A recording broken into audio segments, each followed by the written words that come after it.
Hey guys, today we're going to be talking with an author here in Tucson. She has books on Amazon and we're going to find out what excites her into writing it. Marketing guy is here with me. Say hey, buddy.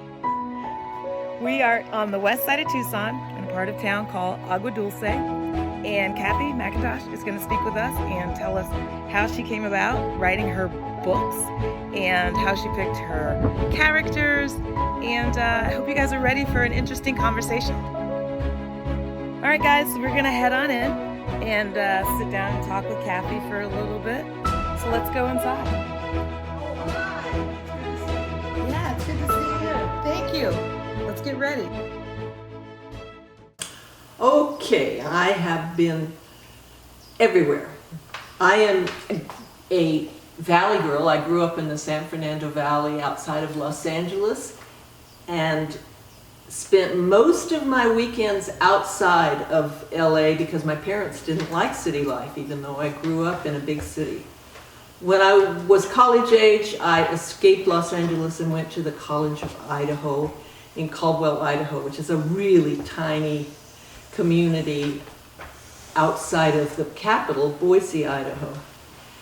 And I, of course, escaped there as soon as I graduated and went back to California, but things happened and I ended up returning to Idaho and living there about 30 years.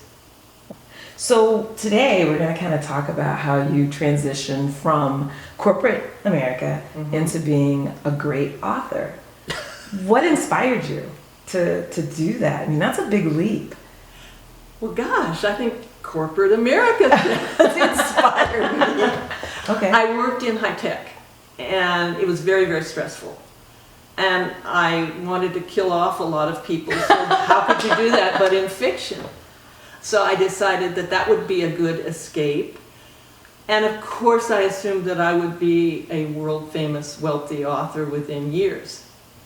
It hasn't quite happened yet, but I really haven't killed off as many people yet as I wanted to, so I guess I have still a long career ahead of me. But that's how I transitioned from corporate America to what I love best. And I've always been a writer. In my work, I wrote marketing documents, and I thought, well, that would be a piece of cake to write fiction, and it's totally different, totally different. Let's talk about your first book. How long did it take you to work on it to actually get to the point where it was published and now on Amazon? How many months? Or I am probably not the world's slowest author, but I am very, very slow writer, I guess I should say. It took me not long to get the idea because I ended up meeting a friend of my daughter's. My daughter was an environmental activist, and I met a guy named Roadkill. Went to breakfast with her, and with my daughter and with Roadkill, and he is a man who dresses in the skins of animals he finds dead by the side of the road. And he tans them himself and then he wears them. Or a regular Sears t-shirt, I guess, but other than that. And he said it was okay to use him as a character, so that really inspired me to write that book. Also, I absolutely love the work of Carl Hiaasen, his early works, and so that helped me get inspired for that book. However, the search for an agent, the search for a publisher took years even after I finished the book. And that's one reason I named it Mustard's Last Stand, because I thought, oh, I just give up, it's my last stand. And finally I did find a small publisher. Nice. After about 5 years of writing and then looking for support, for representation, excuse me. And then, not even a year after they had taken me on, this small publisher, one of the partners died, and they closed down, so I decided to become an independent author. And times had changed, and those things were more acceptable, and it's a hard work, but I really enjoy doing it myself. I'm in charge. But it took a long time to get that book done, and then I thought the second one would be a lot faster, and it wasn't. And I thought the third one would be a lot faster, and it wasn't. I'm just a slow writer. And life intervenes because I moved from Idaho to Arizona, and I edit books in between for other people, and I have a life. So I'm not too upset that I'm slow, but I am slow. So what advice, would you give someone else that may want to do it? Is it like you did, just to persevere and continue and don't give up? Or what advice? Yeah, it's exactly that. Never, ever, ever give up. If you think you've got something that you want to write and something that you think can be published, then just put your butt in the chair. I one time won a contest, a 50-word piece of advice to new authors, to new writers, which I of course can't remember, but it was something like, keep your butt in your chair, your eyes on your goal, your nose to the keyboard, and never stop. That's probably not correct, but it was close to that. So basically, it's perseverance, and it's also practice by writing more and more, and it's also listen to advice and try to learn. Don't just assume, as I did when I began, that if you write, if you can spell, if you have good grammar, you can write good fiction, because it's not that easy. In fact, my one other piece of advice would be to go to a local chapter of the Romance Writers of America. They are really good at helping people understand how to write fiction. And I used to think that I could write romance, and I put a little romance in my novels, but I'm not very good at it. So I decided to write about dead bodies instead of love. Well, I kind of like forensic files, so dead bodies sounds interesting to me. That'll be edited out. So now I kind of get a feel for why you write fiction, taking some of the corporate American experience and putting it in your murder mysteries. What is who is your favorite character in the books that you've written so far? Who would you say is your best character? I wouldn't want to hurt anyone's feelings, Sandra. Darn it. I was thinking Roadkill, because I thought it was a cool name. I really like Roadkill because I was in a critique group, which is another piece of advice for any beginning writer. That's where other writers, not necessarily in the same genre, but just people who love to write, get together and give feedback on what you've written. And I was going to kill Roadkill, and they said, no, don't kill Roadkill, you can't do it. And he then became a significant character in my second novel, and now I wrote a second series, and Roadkill is in book 2 of that series, and I'm editing it right now. In fact, if you'd come yesterday, I had a table set up in here with index cards for every single scene, and I was analyzing it to see, I was writing little notes a la Jess Lowry's editing advice, and it was a mess, but I'm slogging ahead. Wow. So does this environment in Tucson help with your writing, or are you the type of writer that needs to go to a secluded location and close the curtains and sit in the dark? And No, I read that advice recently that you should isolate yourself, and I can't do that. I love the fact that this is beautiful and I can look outside and see little bunnies now that we don't have a dog. And I enjoy the light. I cannot be anyplace dark. So that's one good thing about Tucson, is all the light in Tucson has really helped me not have those horrible gloomy days that I had in Idaho. That's one of the main reasons we left Idaho, is because of the gray days. Not to mention the snow and the smoke in the summer, because there were so many fires. But no, I'm not inspired by going to a coffee house, because then I just watch people or listen to other conversations rather than just focusing on my work. right. So do you do a lot of, just for my own edification, handwritten notes, or are you a big on the computer writer?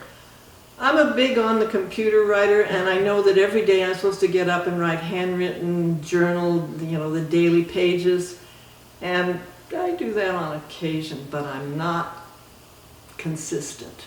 And a consistent writer is a writer who finishes books faster than Kathy. But they're working. But that's not me. So I know you have a website.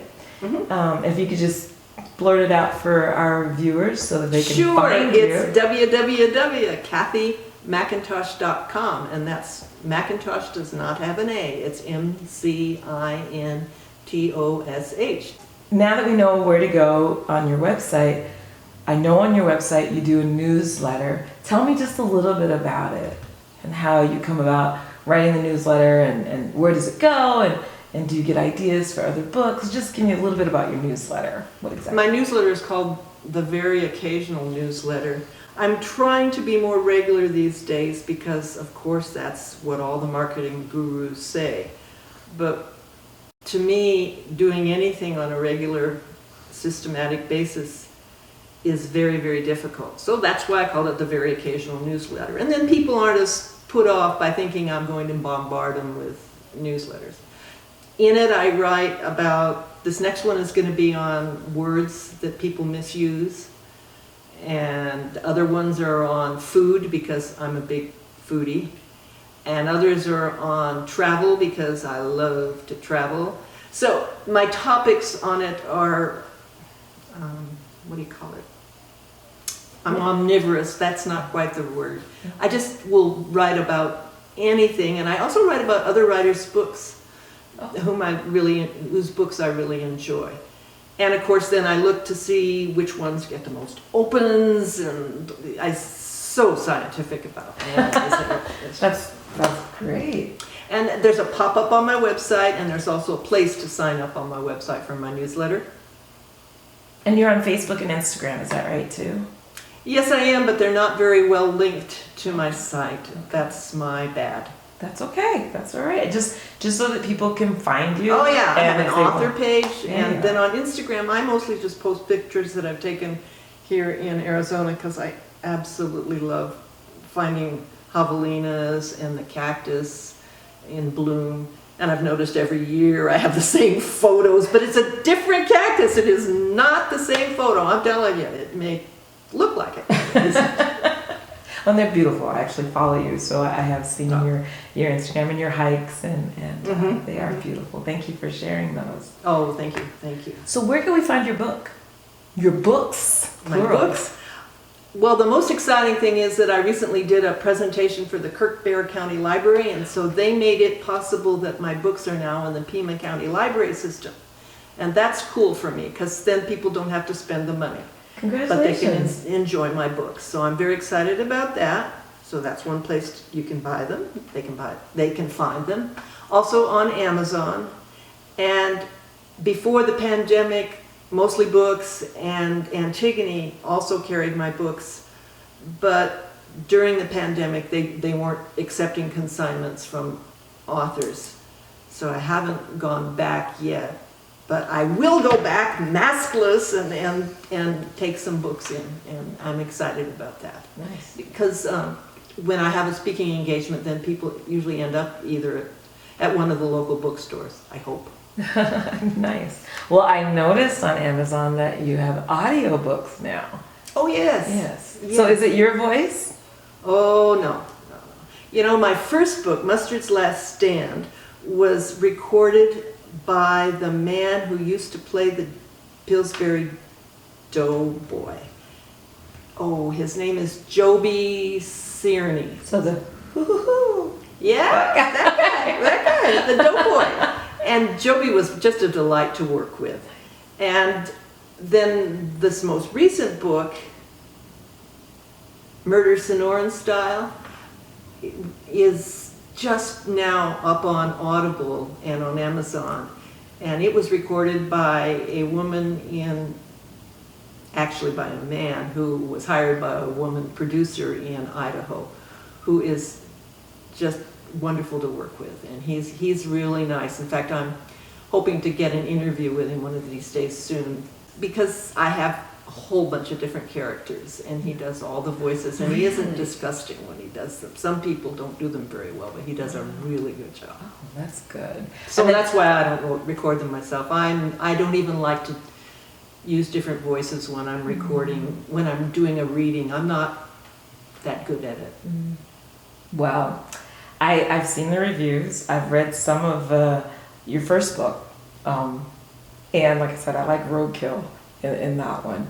But it sounds like from people who have read your books, they really enjoy them.